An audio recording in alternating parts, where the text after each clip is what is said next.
we look at the logistics of the deal. As the temporary pause begins, attacks from Hezbollah continue on Israel's northern front, and rockets and tunnels are discovered in a Gaza refugee camp. A cluster of pneumonia cases echoing the 2019 pandemic, a troubling situation now unfolding inside China, tied to sick children and censorship. A serious allegation against New York City Mayor Eric Adams. A woman says Adams sexually assaulted her 30 years ago. As we enter the holiday shopping season, we expect to see a rise in consumers buying now and paying later. We get into the details with the host of NTD Business. A protest in New York gets sticky after demonstrators break through barriers and hijack the Macy's Thanksgiving Day parade. In an annual tradition, Macy's Thanksgiving Day parade bringing together friends and family. Jason Perry in Manhattan with the highlights and what parade goers loved most.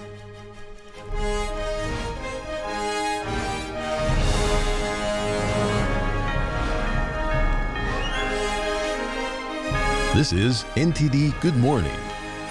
Live from our global headquarters, here are Evelyn Lee and Kevin Hogan. Welcome to NTD. Welcome everyone. Today is Friday, November 24th. Yes, a big day in the Middle East. This deal certainly brings hope to the families whose loved ones were taken hostage by terrorists. Yes, and of course some relief to the Gazans, hopefully. Yes.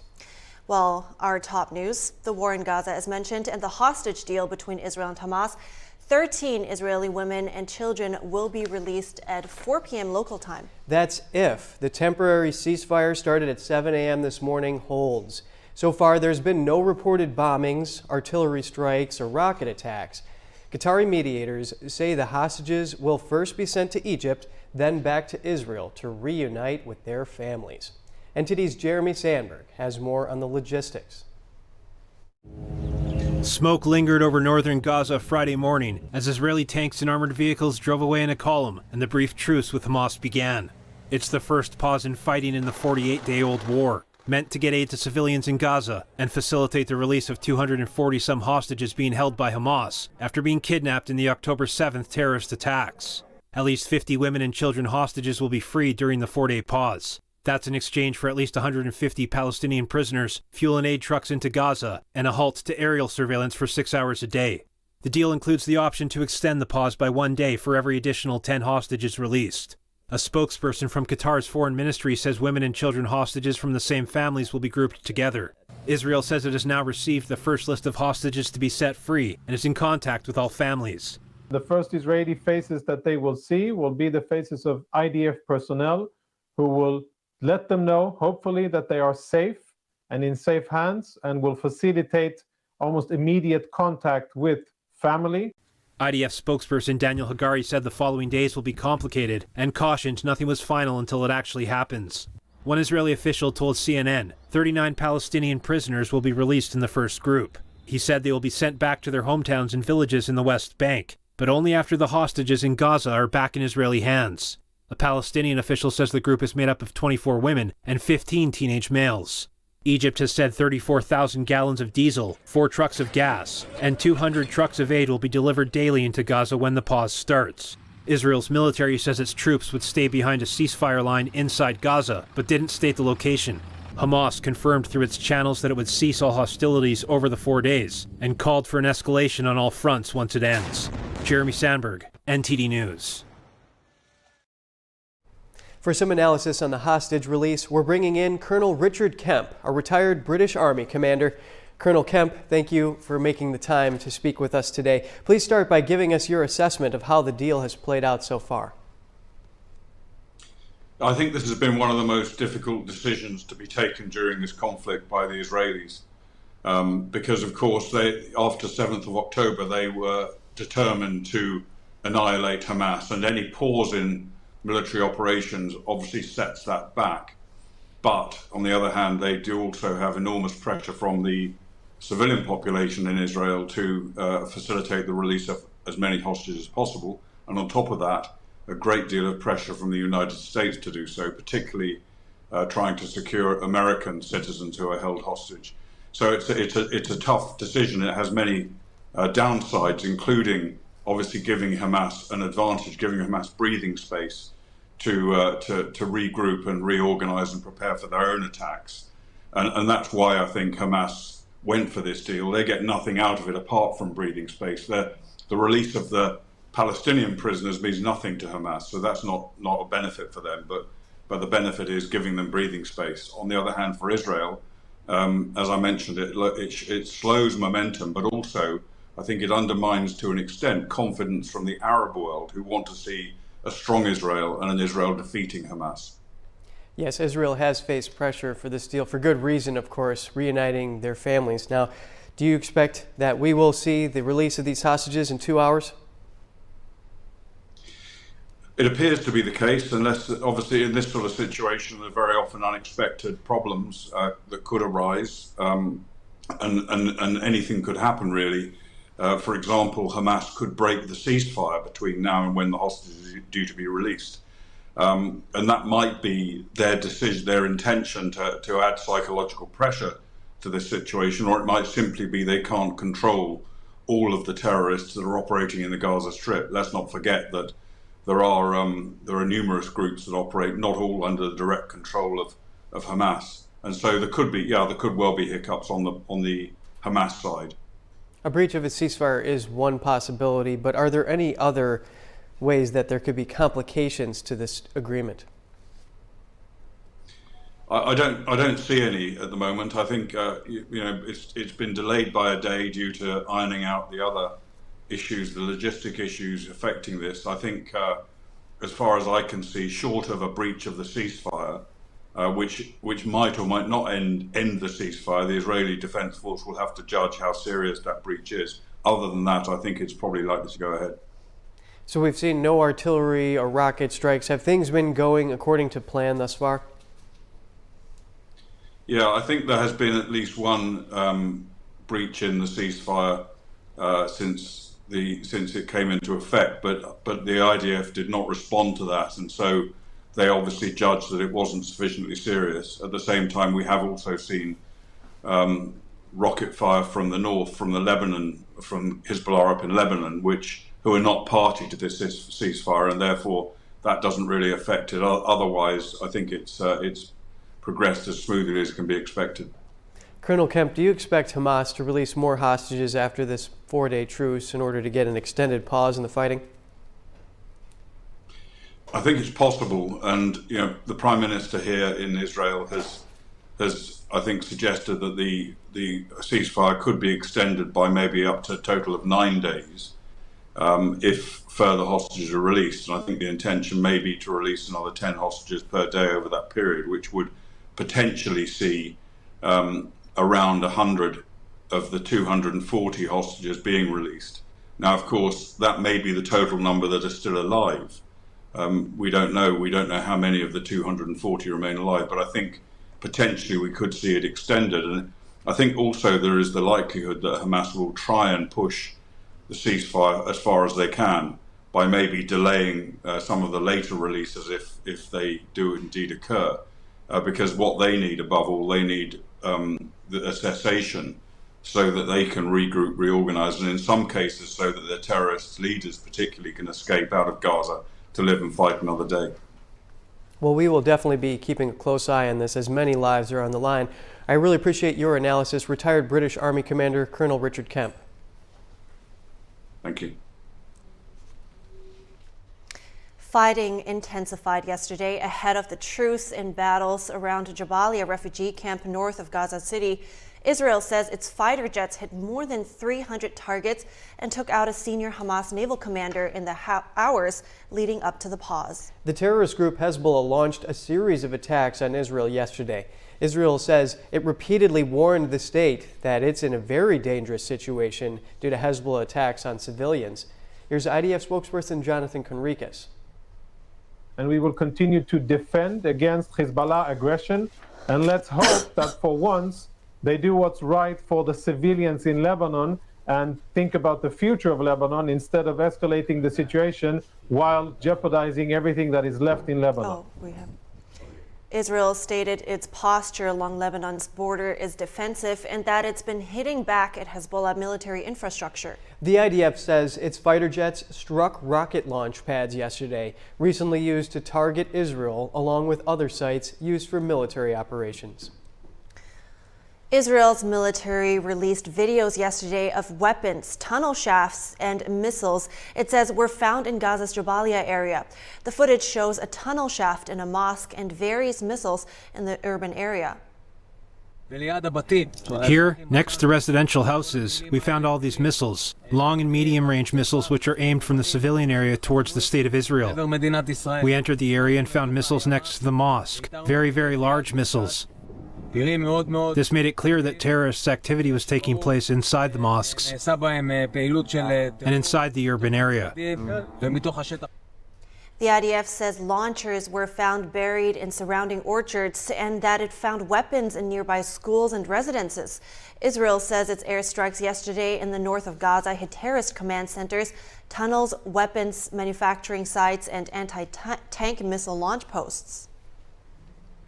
The question is there anything Hamas won't use to shield their weapons? We've seen them store them near mosques, now refugee camps, and prior to this, other refugee camps. Yeah, it must be, the IDF must be happy to be able to find all these evidences and show to people. And I think a couple days ago, they found a stroller or a baby's bed, and they had weaponry stored below it inside the stroller. So it was, and reportedly it was their family's baby.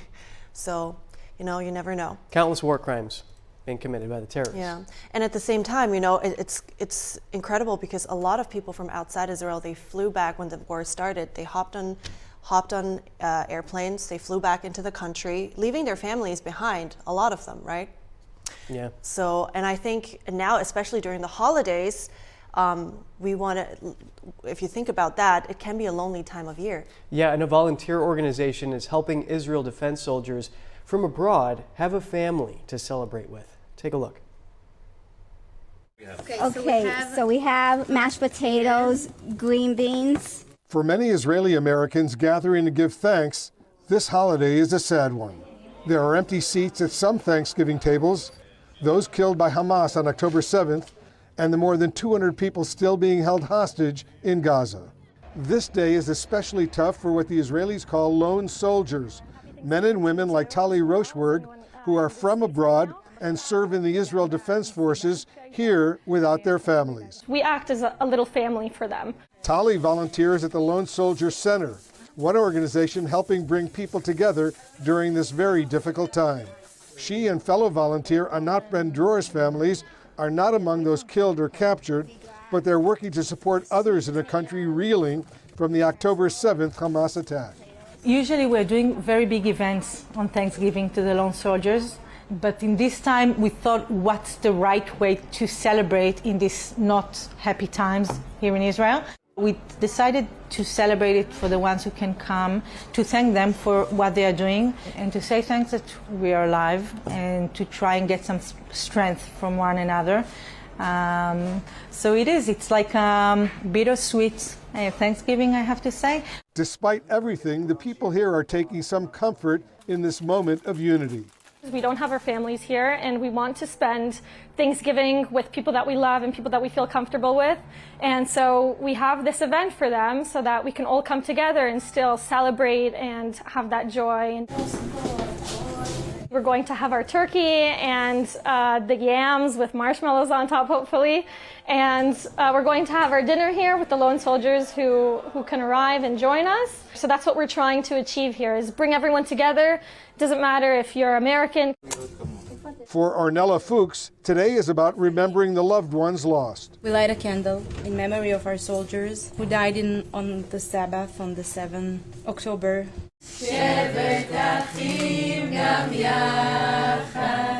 Hanging over this dinner table and the country is the absence of those who are being held hostage. The feeling that while we're all together, we're not fully whole. There's still a part of our country, of our people that are not with us tonight. We want everyone back home, able to be with their families. We want kids back home with their parents. But also at the table, gratitude for the glimmer of hope as families wait for the release of the hostages. I think part of this dinner today will be to think about the one we lost, to pray that we will get back soon the ones that are still alive and in Gaza. Chag Sameach. And coming up, Hillary Clinton, Gavin Newsom. We have the results of a new poll on who should replace President Biden were he to sit out in 2024. Multiple lawmakers from both major parties have announced they won't seek re-election. Find out why they decided not to run for another term. A serious allegation against New York City Mayor Eric Adams. A woman says Adams sexually assaulted her 30 years ago.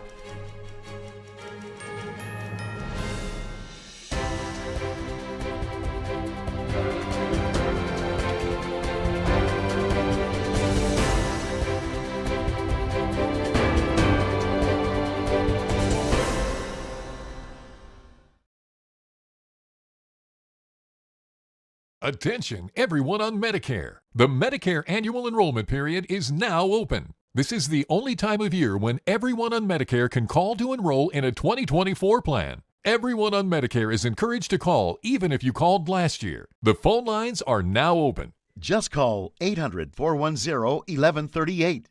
The Medicare annual enrollment period runs for a limited number of weeks. The phone lines may get busy. Licensed insurance agents are standing by to take your call. 2024 plans are now available for enrollment. Just call the number on your screen and get a free, no-obligation Medicare review. This is a free call and there is no obligation to enroll. That's right, you can call the number on your screen and you don't have to enroll in a plan. Remember, the Medicare annual enrollment period is now open. There is no obligation to enroll. The call and Medicare review are free. Just call 800-410-1138. That's 800-410-1138.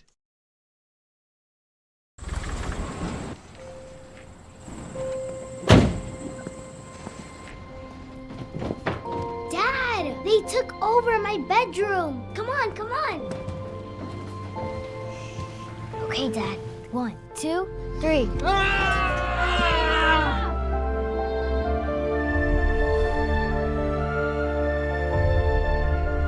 Dad!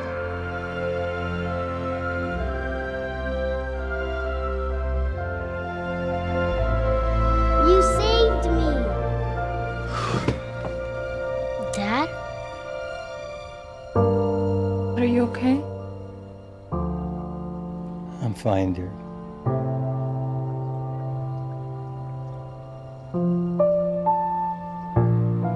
Your hero needs you now, and AARP is here to help.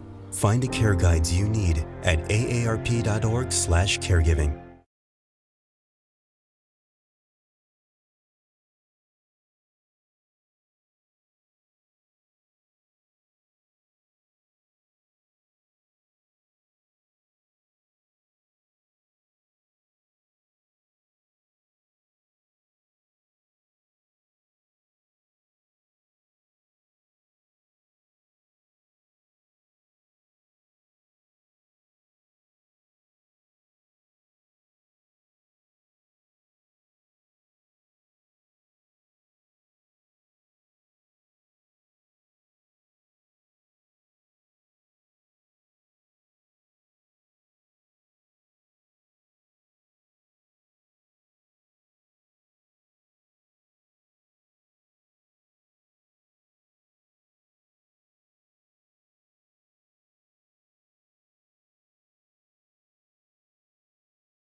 Good to have you back. Is a third time the charm for Hillary Clinton? A recent poll names the former First Lady as a top choice to replace President Biden were he to drop out of the 2024 election.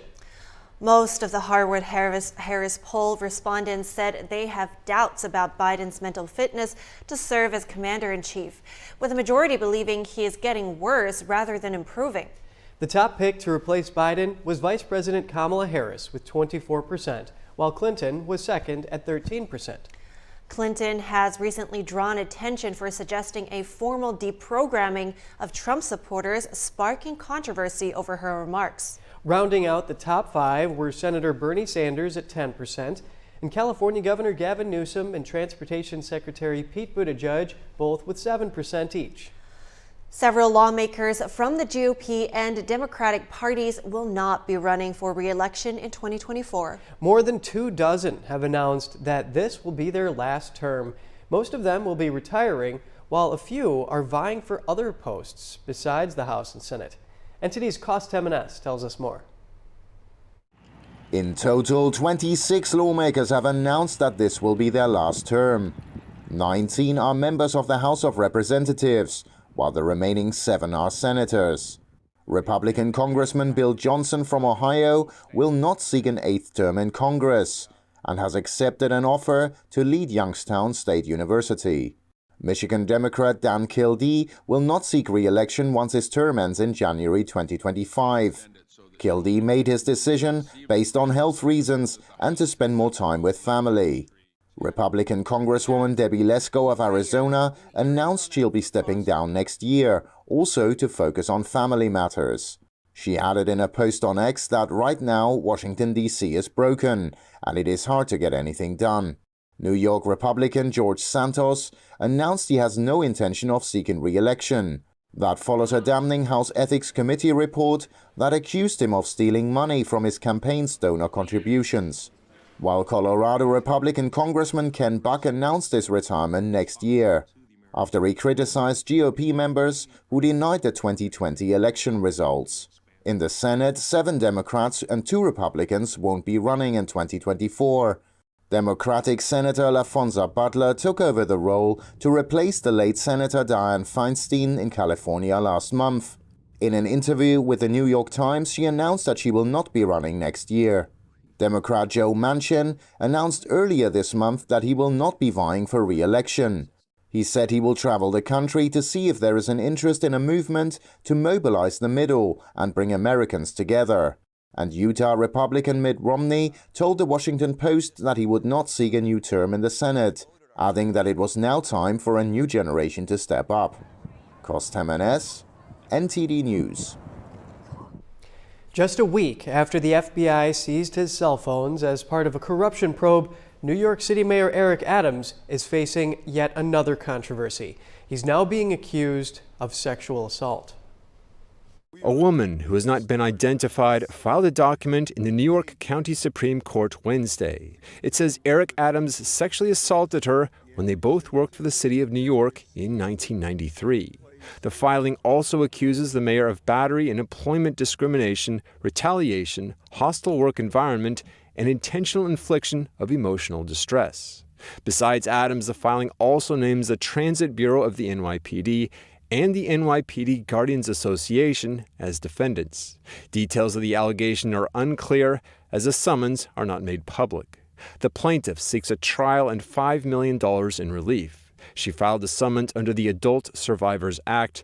The New York law, which is set to expire this week, has triggered a flurry of lawsuits against famous men. A City Hall spokesman responded to the allegations. He said Adams denies the allegation, adding, quote, "The mayor does not know who this person is. If they ever met, he doesn't recall it. But he would never do anything to physically harm another person and vigorously denies any such claim." This comes as Adams is facing other legal troubles. He's currently the subject of a separate probe by the FBI related to campaign financing. The recent scandals may have further distanced the mayor from fellow Democrats in the White House. Politico is writing today that Adams and President Biden haven't spoken in a year. Adams has become increasingly vocal about the illegal immigration crisis and has openly criticized the Biden administration's policies. The accusation comes ahead of the expiration of a special one-year window for New York State's Adult Survivors Act. The act allows for such lawsuits to be filed in court, even if the statutes of limitations have run out. And Governor Kathy Hochul signed the New York Adult Survivors Act into law in May of last year. It allowed those who were 18 years or older at the time of an alleged offense to file a lawsuit against their alleged abusers and the institutions that enabled them. It also set aside the statute of limitations for civil lawsuits. The window began November 24th, 2022 and ended yesterday on November 23rd. More than 2,500 lawsuits have been filed under the law. Music artist Sean Diddy Combs has been hit with another lawsuit just as he settles his first. This time, Joy Dickerson Neal claims she was a victim of revenge porn, in addition to allegedly being drugged and sexually assaulted by the musician in 1991. The civil suit filed in New York Supreme Court demands a jury trial. A spokesperson for Combs says the accusations are not credible and purely a money grab. Last week, Combs settled a legal battle with former girlfriend Cassie Ventura. Ventura says she was raped and subjected to years of repeated physical and other abuse by Combs. And the Iowa Board of Regents voted to cut back on the university's DEI programs. So what does it mean going forward? I spoke to Alex Newman, an award-winning journalist and the president of Liberty Sentinel Media. They're now ordering all the colleges and institutions of higher education in the state to really stop mandating this diversity, equity, and inclusion training, to stop mandating the pronouns and things like this. But what we have seen in numerous other places, from local school districts to companies, is that when they attack this DEI, it just comes back under a new name. So this is going to be a long-term battle. It is certainly a progress. They did the same thing here in my state of Florida. But the ideology behind this is still, unfortunately, festering in all of these institutions. So that's an interesting point, but let's talk about the practical part of this a little bit more. Can you just mentioned the trainings, the pronouns, that part, but what does it mean on a practical level? Well, according to the decision by the Board of Regents, the universities are supposed to take reasonable steps to make sure that nobody on campus, whether that be a student or a faculty member, is required to submit to any kind of mandatory DEI training. And these trainings, we've seen them in a lot of places. In fact, they're popping up in big businesses. They're popping up at the Department of Defense, the U.S. Department of Defense. And, of course, they've been a feature of higher education for many years. What they do is they force these students into these so-called training programs, and they teach them that they have white privilege, or that if their skin is a little bit darker, that they must be oppressed, and that the only way to solve the oppression is to dismantle the systems of oppression, which very much includes the United States of America and the Constitution, etc. And so under this new ruling, these campuses are no longer going to be allowed to force somebody to participate in these things. Nobody's going to be forced to disclose their pronouns. It certainly doesn't get rid of this ideology. Again, people will still be using their pronouns. Teachers will still be asking for them. But supposedly nobody's going to be forced to participate in that, which, for the people who don't want to participate, I suppose that's a positive step forward. And so for the colleges in question here, how would this change students' experiences?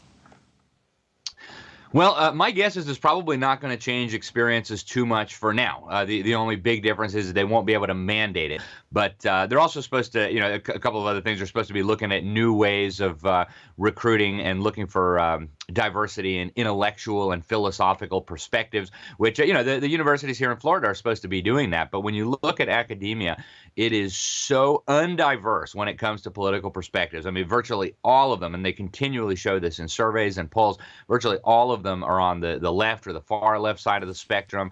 Virtually all of them are affiliated with the Democratic Party, or worse, the Communist Party, the Democratic Socialists of America. So this is going to be a long-term project. Just by passing these measures, it's not going to, I suspect, probably change daily life on these campuses a whole lot. It'll just make it a lot easier for a student to resist and not face necessarily serious consequences.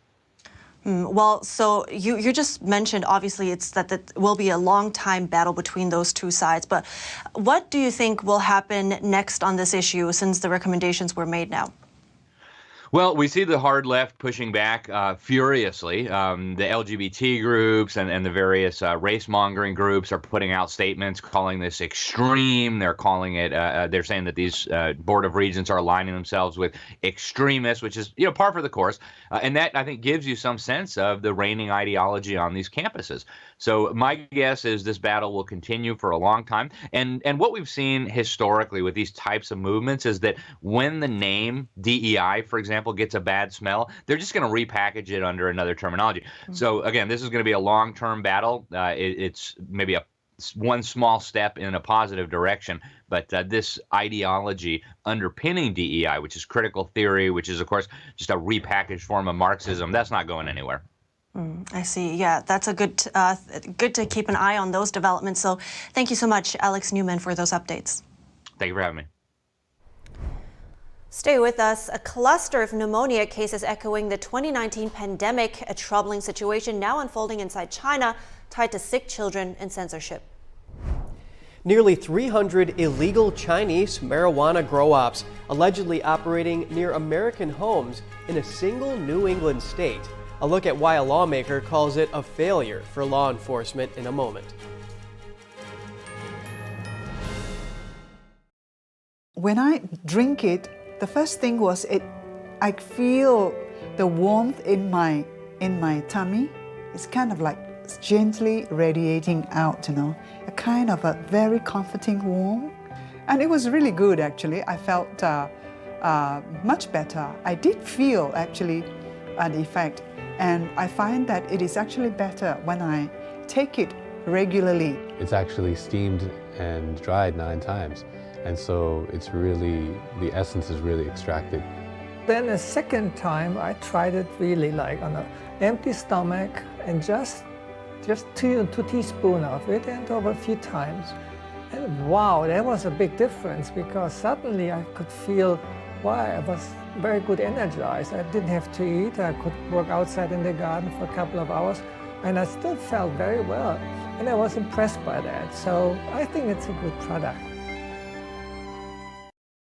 As we naturally age, many people are getting zero amount of this incredible and unique substance. That's when we start seeing an impact in our joints, skin, nails, and even our digestion. People ask me, Dr. X, what is the #1 supplement I should be taking? My answer is multi-collagen protein. People's reactions to me, people were like, what are you doing? What is going on? You look amazing. You have a glow about you. What makes Ancient Nutrition Multi-Collagen stand out from other brands? 10 types of collagen. It's grass-fed, pasture-raised with vitamin C and probiotics. It's proven to reduce exercise-induced joint discomfort as early as day 1 and reduce joint discomfort rapidly, continuously, and persistently. It improves the appearance of crow's feet after 4 weeks and improves skin tone after 8 weeks. And it promotes hair thickness, growth, and a reduction in hair breakage. It has transformed everything from my hair. Like, my hair was starting to kind of just, come out, and I don't have that anymore. My skin feels amazing. Call the number on your screen and find out how to get a free bottle when you order, plus free shipping and our 30-day money-back guarantee. And as a bonus, we will include Dr. Josh Axe and Jordan Rubin's revolutionary book, Multi-Collagen Makeover, free with your order, plus free shipping and free returns. I have implicit trust in Dr. Axe because the plan worked. I'm living proof of it. This is the collagen protein that is backed by clinical studies. It's what my family uses, it's what I use, and I know you're gonna benefit in a big way as well. Love the results or get your money back. This special TV offer is not available in stores. Call the number on your screen or go online now. I'm Kelly Wright in New York City, and we are NTD News.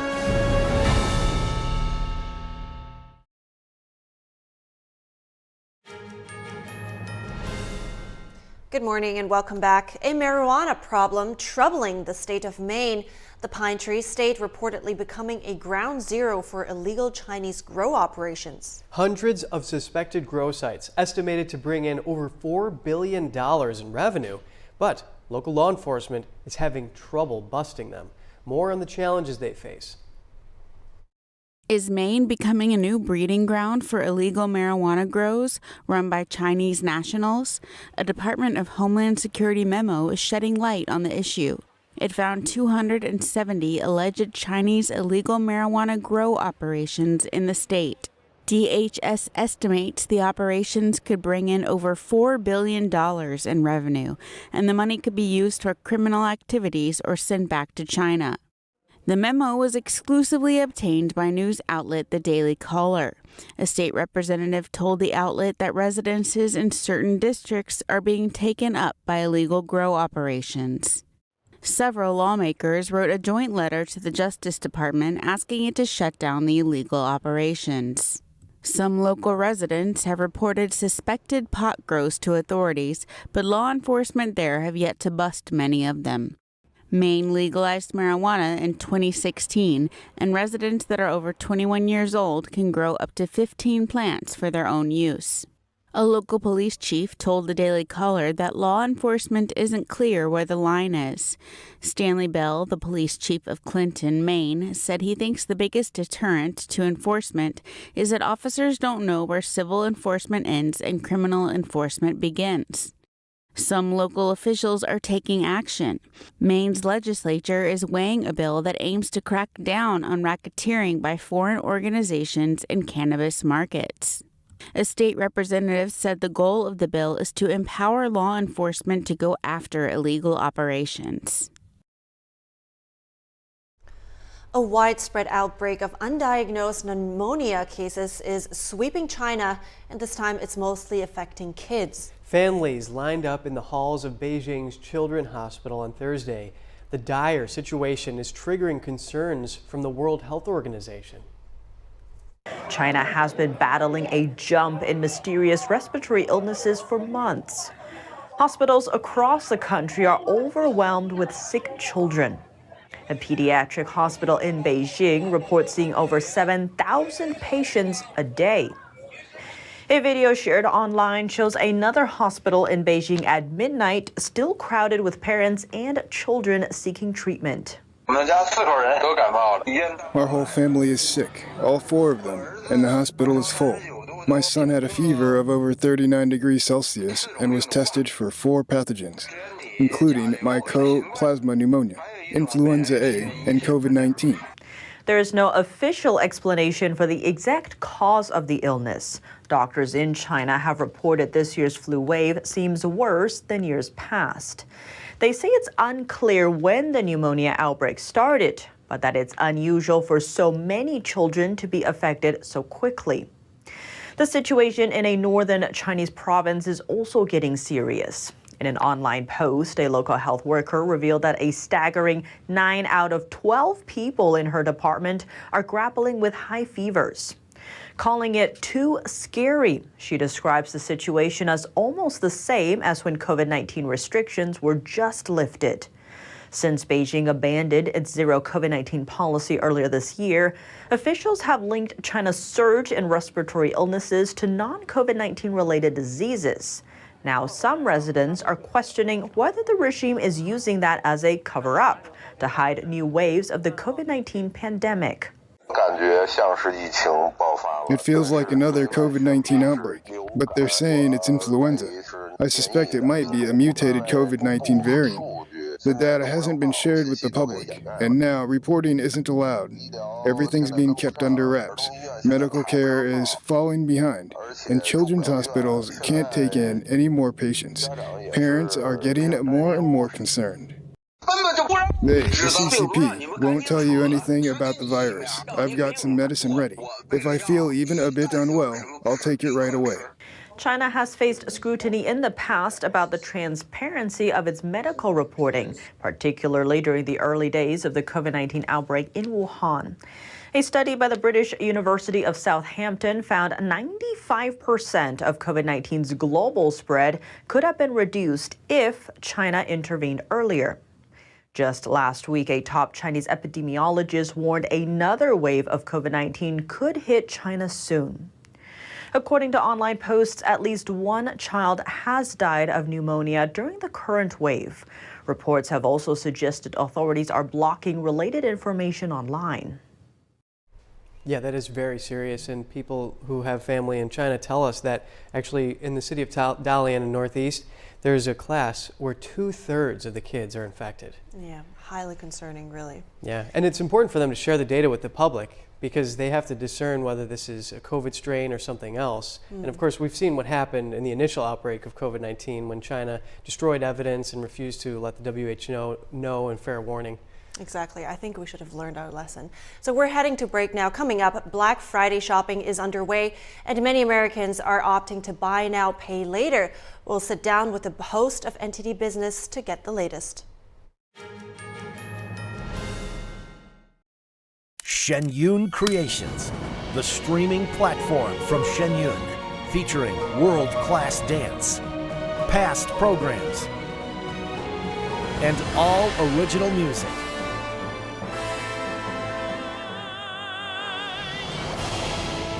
Masterclasses, behind the scenes, comedy, and more. Explore ShenYunCreations.com. Are diapers destroying your confidence?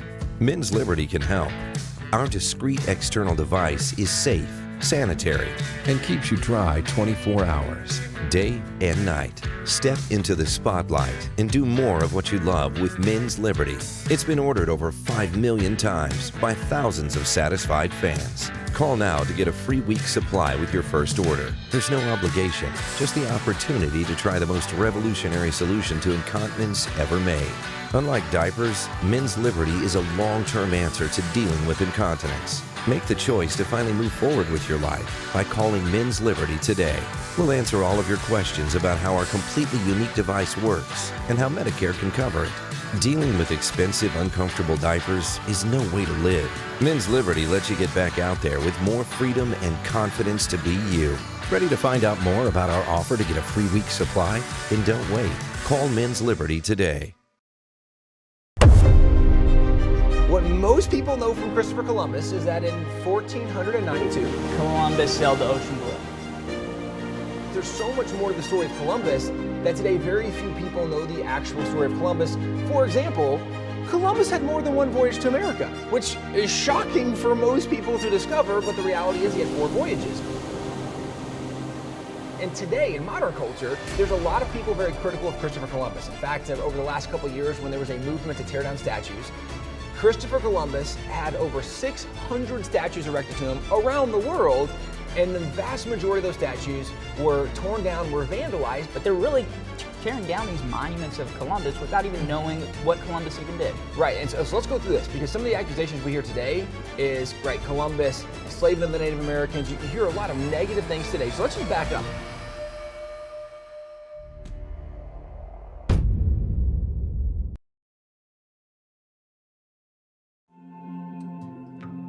When I was growing up, my mom was extremely tidy. We were trained to put things back where we got them from. One day, when I walked into my mom's house, I felt like I walked to someone else's house. There was stuff everywhere. And just growing up the way I grew up, and to see this transition was very alarming. When Sean talked to me, it was a wake-up call, and that's when I went to the doctor.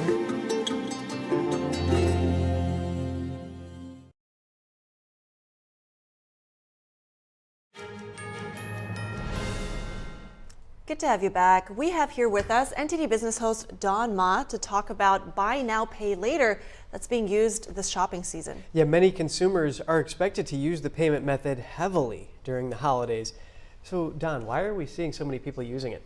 Well, I think the biggest reason here is that short-term loans, they come with consumer-friendly interest rates. So that's a big plus for a lot of people. And some plans even have 0% interest, depending on how long you take out the loan for. I mean, this, of course, is appealing to many consumers who are considering potentially multiple gifts this holiday season. You know, some of them have financial considerations, some other debts to pay off, potentially student loans that resumed a few months ago, and as well as potentially they have other credit card debt as well. So, I mean, they want other options. And let me just give you some numbers here for some context. Short-term installment loans have drove $6.4 billion of online spending in October, and this is up 6% year over year. So, I mean, it's something to be considering, of course. Adobe estimates 1 in 5 Americans could be using buy now, pay later. So 1 in 5, I mean, that's 20% of all Americans, according to Adobe. And most of these short-term loans are not reported to credit bureaus, the main ones. So that's another plus for consumers to feel safe when taking out these loans. I mean, consumers probably would appreciate that this might not affect their credit scores. But even so, there are some notable downsides to buy now, pay later, and we can get into that if you would like as well. Oh yeah, sure. Tell us about it. So the loan's not affecting credit scores. I mean, this could be a double-edged sword because it can lead to loan stacking. And what that is that when consumers take on debt with multiple lenders and pay in installment loans, often go unreported to bureaus. And there's some level of opacity in this space because the lenders sometimes they don't report to each other either. And then consumers can potentially keep taking out these short-term loans and lenders will just keep giving it to them because it's not being reported among these lenders. And this could potentially let consumers trap themselves in debt. So there is some risk potentially. So Don, when I think of buy now, pay later, I think of just put it on a credit card, you pay it off, and that could obviously lead to credit card debt. But is this buy now, pay later different? That's just when you like check the box on Amazon and you say, pay in 8 installments over this amount of time. Is that what that is? Yeah, it gives you options like pay with Affirm or Zip is another one. So you have to go through a bit of a minor background check in terms of credit score to get some of these loans, and it also of course depends on how long you want to pay off this amount. You can do 4 installments, you can do up to a year. I actually tried it myself with my bank. I was buying this thing for around $500. I chose to pay it off over a year every month, and I gotta say the interest on that is much lower. I ended up paying somewhere around only about $50 of interest on that $500. I mean, it seems like it could be an alternative to using credit cards. That's a really interesting insight. And speaking of holiday shopping, now many shoppers face financial pressure this year. So how is this year looking for retailers? Sure. Consumers are still very cautious. So if holiday sales go up, experts say it will be due to inflation and rising prices. A retail trade group estimates a record 130 million people will shop in store and online in the US on Black Friday this year. Executives say the rise of online shopping has made Black Friday less important as a single day event. Retailers from Macy's to Amazon now launch deals as early as October and offer additional discounts closer to Christmas as well. So what to look for? Yeah, so what to look for, right? That's the important question. Most US stores were closed on Thanksgiving, but are opening to shoppers at 5 or 6 a.m. today. However, a coalition of activist organizations has called for disruptions and rallies at major commercial centers to demand a ceasefire and the end of aid to Israel. The New York Police Department said on Wednesday there were no credible threats to any individual event or to New York City in general over the weekend. Yeah, you need to be careful out there. And we saw those people break into the Macy's parade and glue themselves to the street over that cause. So it definitely happens. Don Ma, host of NTD Business, thank you. Thank you. And coming up, we get a close-up look at the fun at Macy's Thanksgiving Day Parade yesterday. People from all over the country gathered to celebrate and give thanks. And at the same time, a protest gets sticky after demonstrators break through barriers and hijack the Macy's Thanksgiving Day Parade. Stay tuned for that.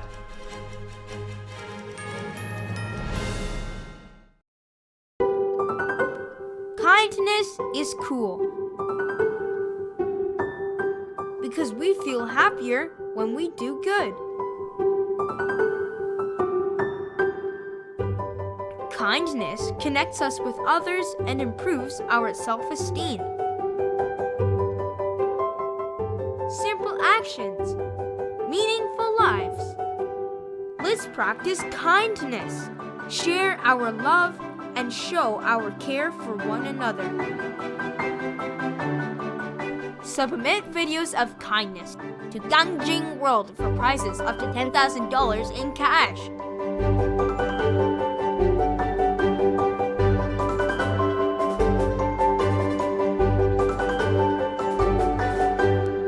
For more information, visit gangjingworld.com.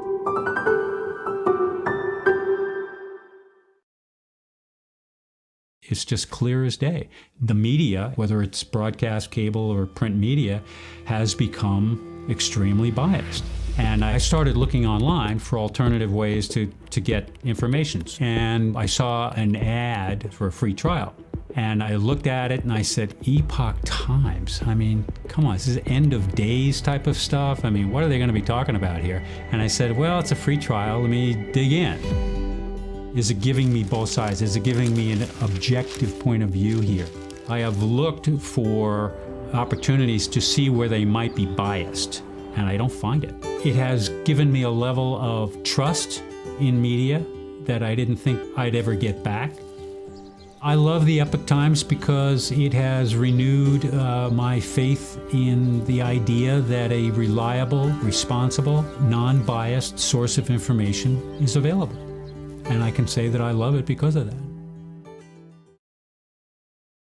This right here is confidence in a bottle. It makes me feel so much more confident than I've ever felt. They are some of the hottest videos on social media. Those videos claiming to instantly get rid of bags under your eyes. Annette Figueroa is here to tell us why she says this one is for real. This one is for real, and I'm so excited. We even have a video, and all he uses is a small amount on a clean, dry face. And what it does is it tightens and lifts the appearance of bags underneath your eyes. And I did this to my father. We were at home, so we applied it to his under eye bags, and let me tell you, we were so excited. In under 10 minutes, they visibly disappeared from view, and now it is literally part of both of our daily routines. And not only does it work on the bags, it works on the appearance of crow's feet, fine lines, and wrinkles. At our $14.95 price, it's the best way to try Plexiderm and see it work after your first application. Your solution is at plexidermtrial.com or call the number on your screen.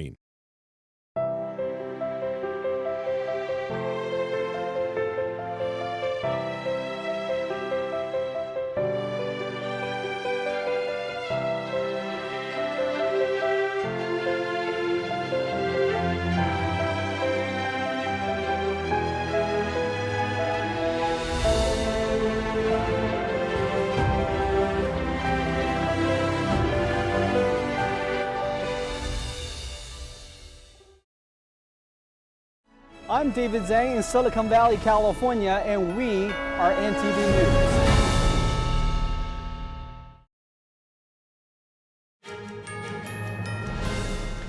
Good to have you back. The holiday season is officially underway. In New York City, thousands gathered to watch Macy's Thanksgiving Day Parade. But there was an unscheduled performance of sorts. Pro-Palestinian protesters broke through barriers and glued themselves to the street. NTD's Daniel Monahan has more. Protesters sat down in the middle of 6th Avenue as balloons and floats began moving south from Central Park. The demonstrators glued themselves to the road, wearing white jumpsuits with the words colonialism, capitalism, and ethnic cleansing written on the front and back. Another member of the group poured fake blood over them as they shouted and chanted liberation for Palestine and planet, prompting those attending the parade to drown out their chants with boos. Other protesters stood in the crowd. Cries of Free Palestine rang out as protesters displayed Palestinian flags. Some demonstrators called for a ceasefire in the Israel-Hamas war while chanting, "There is only one solution, Intifada revolution." Intifada means an armed uprising of Palestinians against Israel in the West Bank and Gaza. As the protesters sat on the parade route, Ronald McDonald seemed to wait patiently behind them.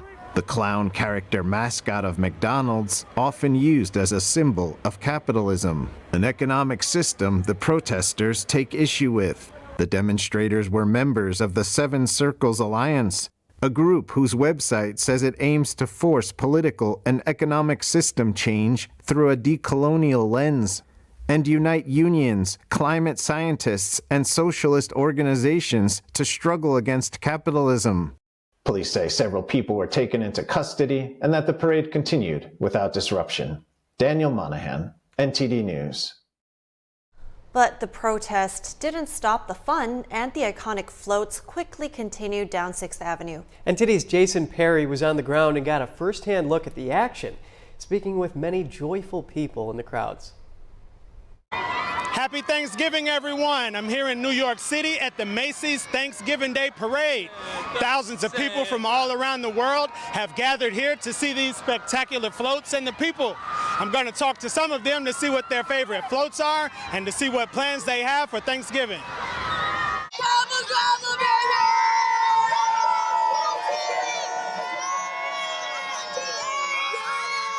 Do you have any favorite floats today? I really like that one right there.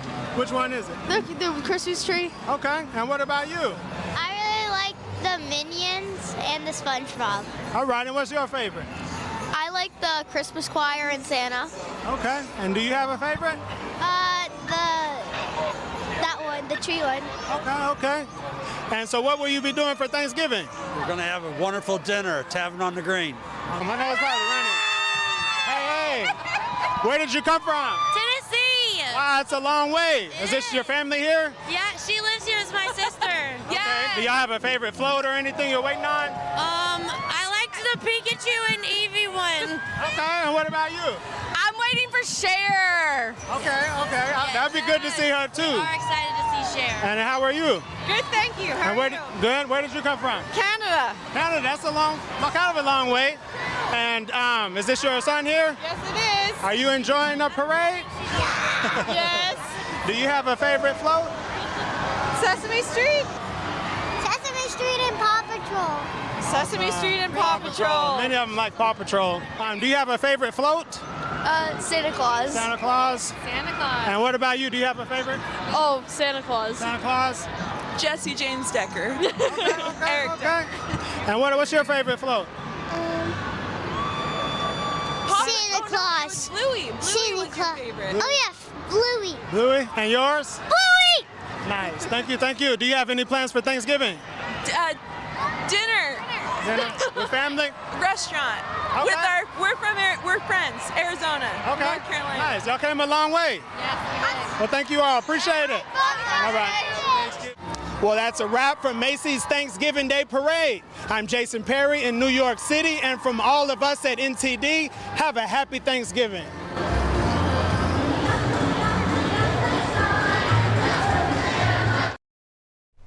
I love how you could end with Santa. I mean, that looked like a ton of fun, and I love how he captured it. He was really able to capture it. Yes, Jason did a great job with that one. And Tennessee, international tourists from Canada, that's really great stuff. But the furthest distance is from the North Pole, Santa. Oh, yeah, you're right. There you go. All right, just stay with us. We're heading to a quick break, and we'll be right back.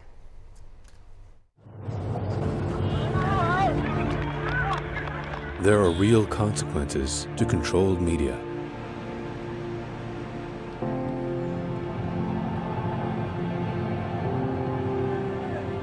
And NTD's founders know them firsthand. Our freedom of thought is the price. This is the lesson that guides us in everything we do. So there's the tear gas there. We know the value of a free society. And we take seriously the responsibility to preserve it. We are NTD.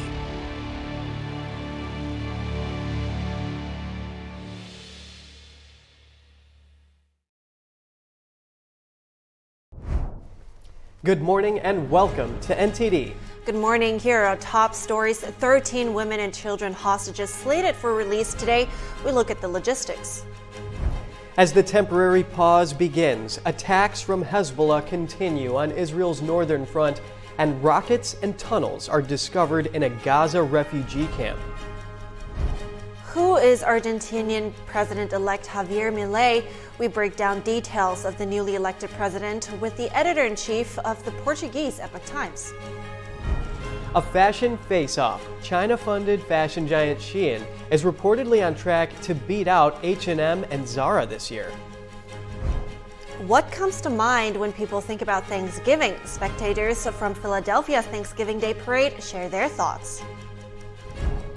And over in the heart of the nation's capital, thousands trot to fight hunger, working off some calories to make room for their Thanksgiving feast.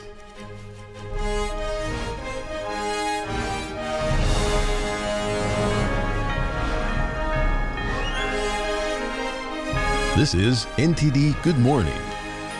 Live from our global headquarters, here are Evelyn Lee and Kevin Hogan. Welcome to NTD.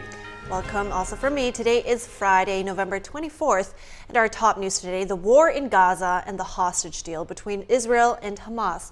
13 Israeli women and children will be released at 4 p.m. local time. That's if the temporary ceasefire started at 7 a.m. this morning holds. So far, there's been no reported bombings, artillery strikes, or rocket attacks. Qatari mediators say the hostages will first be sent to Egypt, then back to Israel to reunite with their families. NTD's Jeremy Sandberg has more on the logistics. Smoke lingered over northern Gaza Friday morning as Israeli tanks and armored vehicles drove away in a column and the brief truce with Hamas began. It's the first pause in fighting in the 48-day-old war, meant to get aid to civilians in Gaza and facilitate the release of 240-some hostages being held by Hamas after being kidnapped in the October 7th terrorist attacks. At least 50 women and children hostages will be freed during the 4-day pause. That's in exchange for at least 150 Palestinian prisoners, fuel and aid trucks into Gaza, and a halt to aerial surveillance for 6 hours a day. The deal includes the option to extend the pause by 1 day for every additional 10 hostages released. A spokesperson from Qatar's foreign ministry says women and children hostages from the same families will be grouped together. Israel says it has now received the first list of hostages to be set free and is in contact with all families. The first Israeli faces that they will see will be the faces of IDF personnel who will let them know, hopefully, that they are safe and in safe hands and will facilitate almost immediate contact with family. IDF spokesperson Daniel Hagari said the following days will be complicated and cautioned nothing was final until it actually happens. One Israeli official told CNN 39 Palestinian prisoners will be released in the first group. He said they will be sent back to their hometowns and villages in the West Bank, but only after the hostages in Gaza are back in Israeli hands. A Palestinian official says the group is made up of 24 women and 15 teenage males. Egypt has said 34,000 gallons of diesel, 4 trucks of gas, and 200 trucks of aid will be delivered daily into Gaza when the pause starts. Israel's military says its troops would stay behind a ceasefire line inside Gaza, but didn't state the location. Hamas confirmed through its channels that it would cease all hostilities over the 4 days and called for an escalation on all fronts once it ends. Jeremy Sandberg, NTD News. Fighting intensified yesterday ahead of the truce in battles around Jabalia refugee camp north of Gaza City. Israel says its fighter jets hit more than 300 targets and took out a senior Hamas naval commander in the hours leading up to the pause. The terrorist group Hezbollah launched a series of attacks on Israel yesterday. Israel says it repeatedly warned the state that it's in a very dangerous situation due to Hezbollah's attacks on civilians. Here's IDF spokesperson Jonathan Conricus. And we will continue to defend against Hezbollah aggression. And let's hope that for once they do what's right for the civilians in Lebanon and think about the future of Lebanon instead of escalating the situation while jeopardizing everything that is left in Lebanon. Israel stated its posture along Lebanon's border is defensive and that it's been hitting back at Hezbollah military infrastructure. The IDF says its fighter jets struck rocket launch pads yesterday, recently used to target Israel, along with other sites used for military operations. Israel's military released videos yesterday of weapons, tunnel shafts, and missiles it says were found in Gaza's Jabalia area. The footage shows a tunnel shaft in a mosque and various missiles in this urban area. Here, next to residential houses, we found all these missiles, long and medium-range missiles which are aimed from the civilian area towards the state of Israel. We entered the area and found missiles next to the mosque, very, very large missiles. This made it clear that terrorist activity was taking place inside the mosques and inside the urban area. The IDF says launchers were found buried in surrounding orchards and that it found weapons in nearby schools and residences. Israel says its airstrikes yesterday in the north of Gaza hit terrorist command centers, tunnels, weapons manufacturing sites, and anti-tank missile launch posts. Yeah, and as we mentioned, those are war crimes when you actually use civilian infrastructure to store your weapons or to stage military operations. That's right. And as they move in, there is more and more video footage, more pictures coming out of there that actually prove that this is going on. Yeah, and the victims of that in part are the civilians, the people that live in Gaza who live near those military sites. Right. So also, of course, a lot of let's move to some more softer and heartwarming stories, because the holidays can be a lonely time of year. A volunteer organization is helping Israel defense soldiers from abroad have a family to celebrate with. Take a look. Okay, so we have mashed potatoes, green beans. For many Israeli Americans gathering to give thanks, this holiday is a sad one. There are empty seats at some Thanksgiving tables, those killed by Hamas on October 7th, and the more than 200 people still being held hostage in Gaza. This day is especially tough for what the Israelis call lone soldiers, men and women like Tali Roshberg, who are from abroad and serve in the Israel Defense Forces here without their families. We act as a little family for them. Tali volunteers at the Lone Soldier Center, one organization helping bring people together during this very difficult time. She and fellow volunteer Anat Ben-Dror's families are not among those killed or captured, but they're working to support others in a country reeling from the October 7th Hamas attack. Usually we're doing very big events on Thanksgiving to the lone soldiers, but in this time we thought, what's the right way to celebrate in these not happy times here in Israel?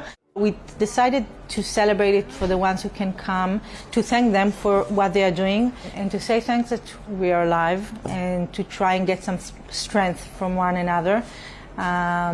So it's like bittersweet Thanksgiving, I have to say.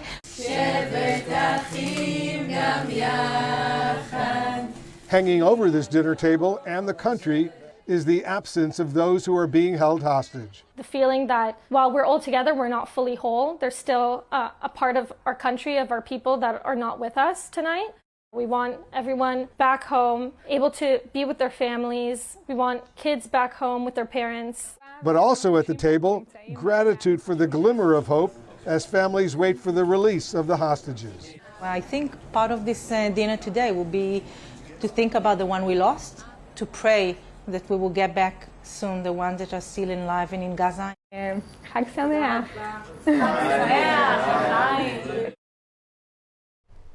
Coming up, we sit down with the editor-in-chief of the Portuguese Epoch Times to get the details of the newly elected president of Argentina, Javier Milei. America's oldest Thanksgiving Day parade in Philadelphia drew a huge crowd. What do people have to say about the meaning of Thanksgiving? And to build the appetite for their Thanksgiving feast, thousands laced up their running shoes to make the trot for hunger. That and more after this short break.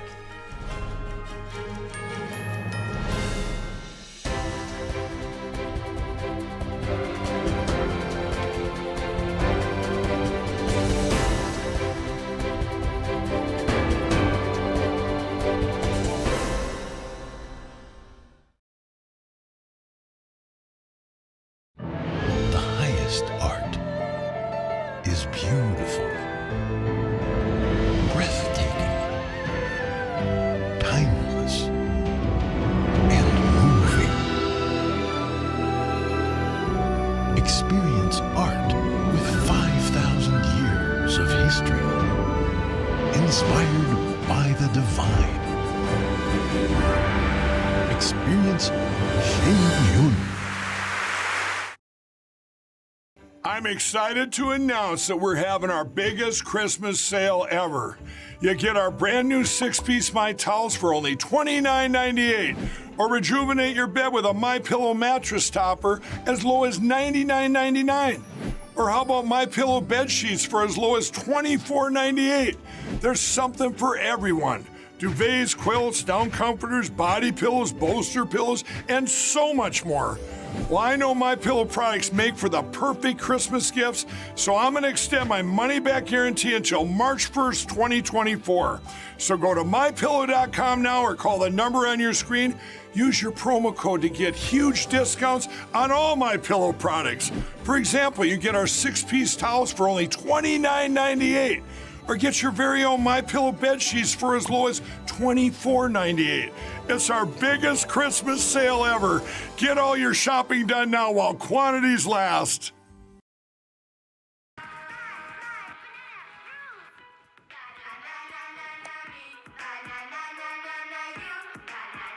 Losing the fear of looking foolish comes with age.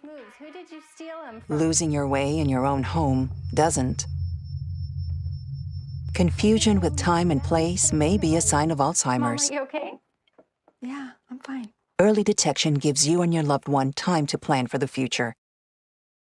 Learn the warning signs of Alzheimer's. What most people know from Christopher Columbus is that in 1492, Columbus sailed the ocean blue. There's so much more to the story of Columbus that today very few people know the actual story of Columbus. For example, Columbus had more than one voyage to America, which is shocking for most people to discover, but the reality is he had 4 voyages. And today, in modern culture, there's a lot of people very critical of Christopher Columbus. In fact, over the last couple of years, when there was a movement to tear down statues, Christopher Columbus had over 600 statues erected to him around the world, and the vast majority of those statues were torn down, were vandalized, but they're really tearing down these monuments of Columbus without even knowing what Columbus even did. Right, and so let's go through this, because some of the accusations we hear today is, right, Columbus enslaved the Native Americans. You hear a lot of negative things today, so let's just back up.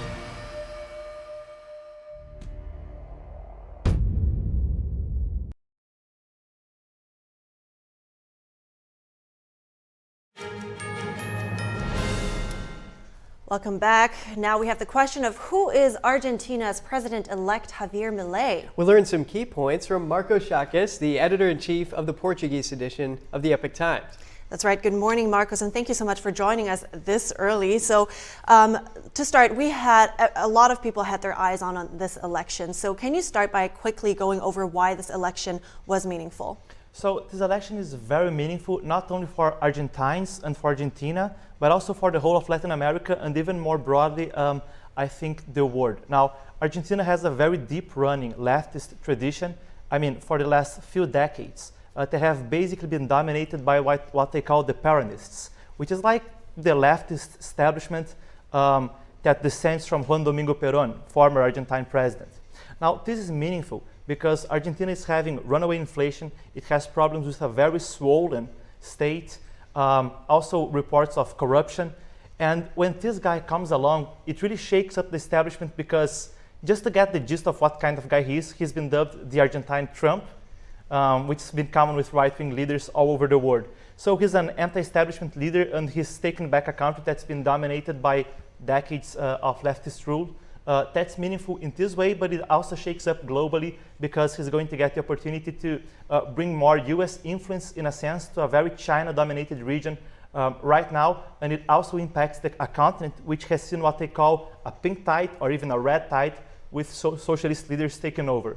It's a very resource-rich region, and that makes it very important also for world powers like China and the US. Yeah, you bring up a lot of really great points there. And you mentioned former President Trump. He's taken a likening to Milei, and he's also said that he plans to visit him. And Trump even coined that new phrase, the new MAGA, make Argentina great again, right? So what does Milei's win mean for the U.S.? I mean, it can mean a lot. It already means a lot, but it can mean even more depending on how Milei deals with it once he takes office. So Argentina has essentially replaced Brazil as China's sweetheart in Latin America. Just talking geopolitics, it's a very mineral resource rich country. So Biden's talking about going electric all the time, right? Argentina has a lot of the key components that the US might need to get the batteries going for that. And it's a country that's been dominated by China's influence. So when you talk energy, for instance, it means a lot regarding the energetic future of China-US relations, for instance. So that's one aspect of it. Another one is that In his plans to combat inflation and try to fix up the Argentine economy, Milei is considering dollarizing the economy. That means essentially replacing the local currency with US dollars, which would then be even more meaningful for the US, sharing its currency with a major South American nation. I think that's very interesting also when you talk about China, but that's a different point and I want to touch on it later. For now, let's stay domestically. Like you said, it was a very it has a deep running leftist tradition. The Peronist ideology has been running very deep. And now he is coming in, calling himself an anarcho-capitalist. And at the same time, he doesn't have the majority in parliament. So how much power, let's say, or challenges does he actually have in reshaping all these policies that he claims he wants to? So it's going to be very, very challenging. We've seen that with other non-leftist administrations in recent years in Latin America. So for instance, in my native Brazil, Bolsonaro went in 2018 with a lot of expectation that he would reshape the country's politics in a number of ways, maybe limit the Supreme Court's power and other measures.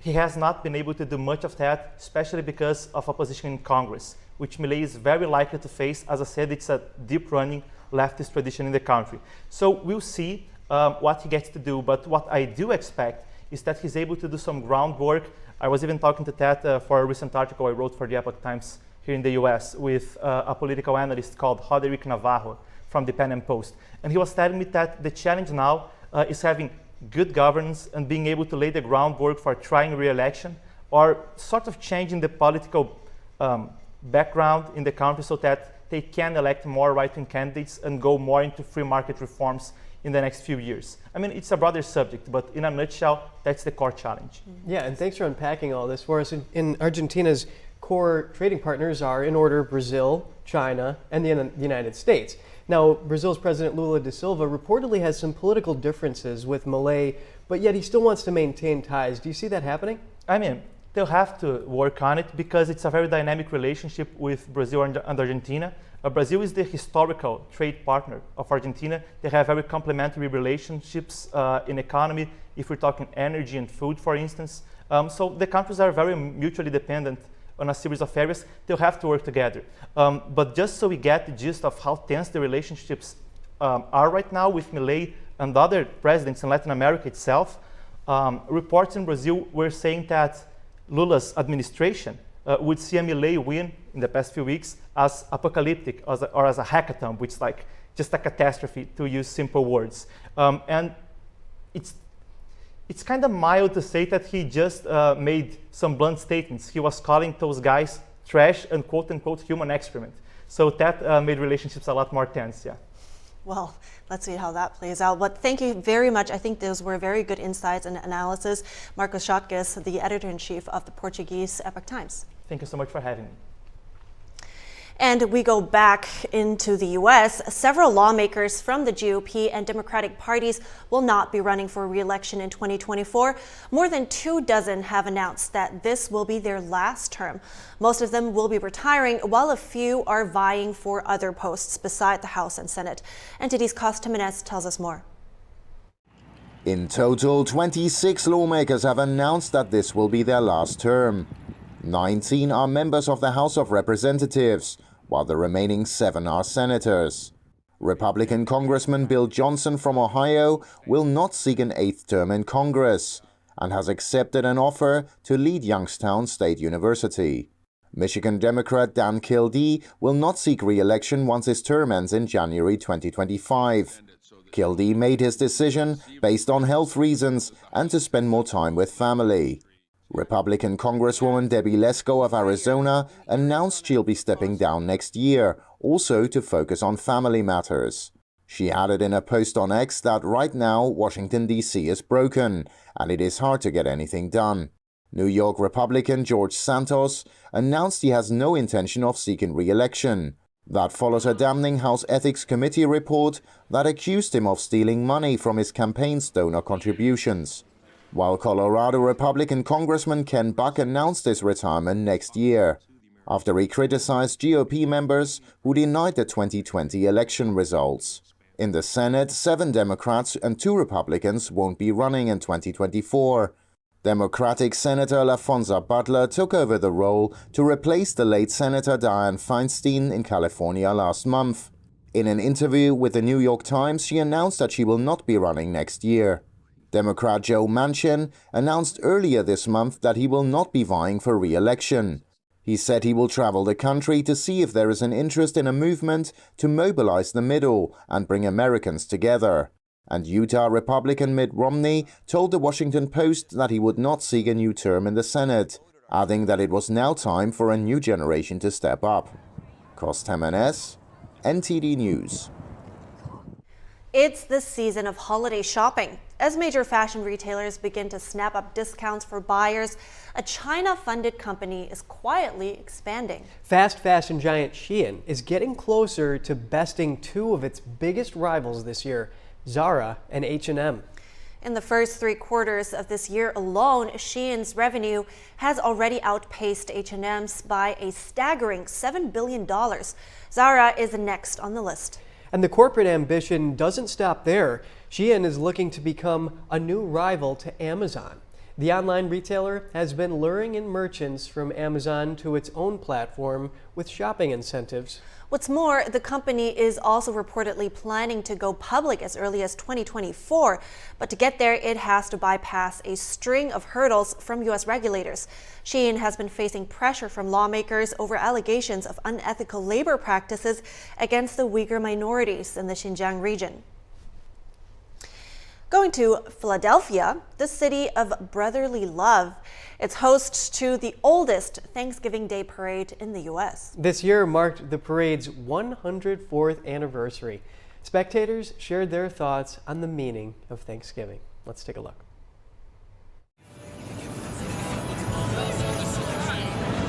The first Philadelphia Thanksgiving parade was held in 1920.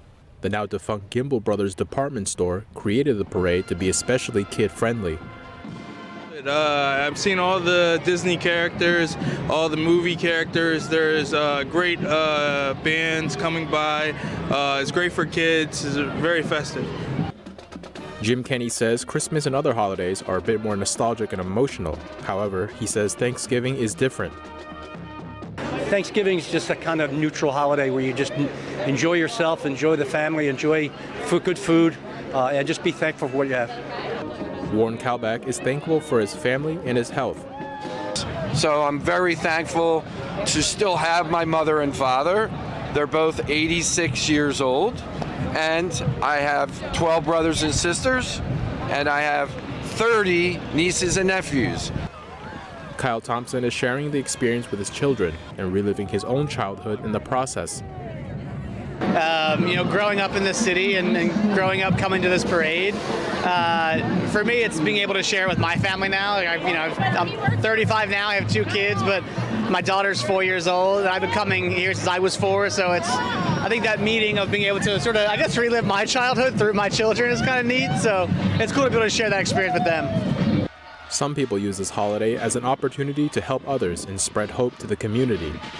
And so we're just trying to give back to the community and tell people that there's greater hope than the things that are going on around here.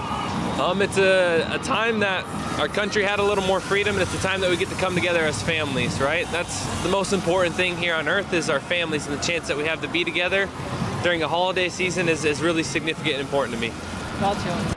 The Thanksgiving holiday and this parade give people an opportunity to come together, reflect on things they are grateful for, and just have some good old-fashioned fun.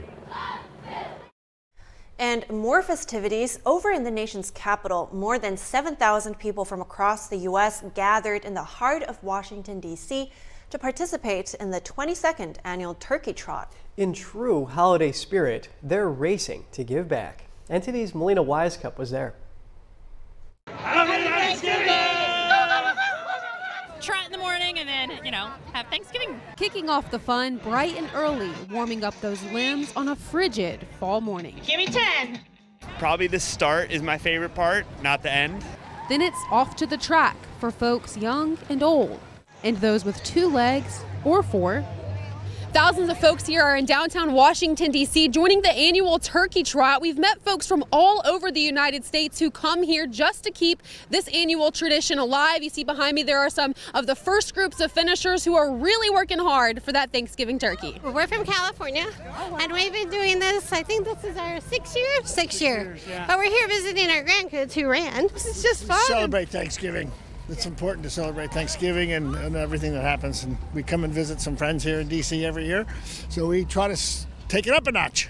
A sea of turkey trotters getting their steps in while giving back to the community. Fighting poverty and homelessness, the race is sponsored by an organization called So Others Might Eat. It raises money for food, affordable housing, job training, and other programs to help people in need.